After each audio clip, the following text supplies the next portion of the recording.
Okay, today we're going to be putting in these Philips LED H7 LED lights that are going to be replacing the halogen bulbs that are on the standard Subaru Tribeca. So I'll be doing both sides, the front driver side and the front passenger side. I've got the passenger already ripped apart here, but I'm going to be using the GoPro to explain the steps as we go through so you guys can see the difference.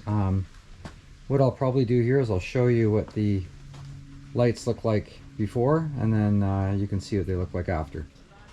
Okay, let's take a look at these new bulbs here. So this is kind of what they look like, and this is the product name and the brand. You can see here that they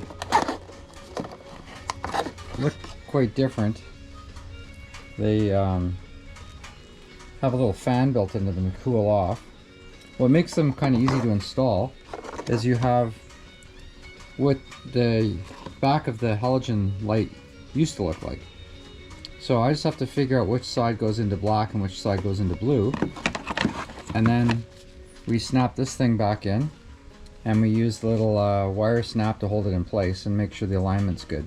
But this will be interesting because obviously the fan there keeps the vents cool, which will keep the light from overheating. And we'll see at the end if the light looks like that picture. And we'll have another car that I guess has Tesla type of headlights on it. So we'll see. Back in a bit. Okay, there is clearly a difference here. So here's the old ones.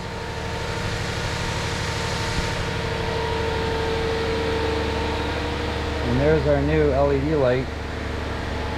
Quite a bit more intense for sure. Looks like a brand new car.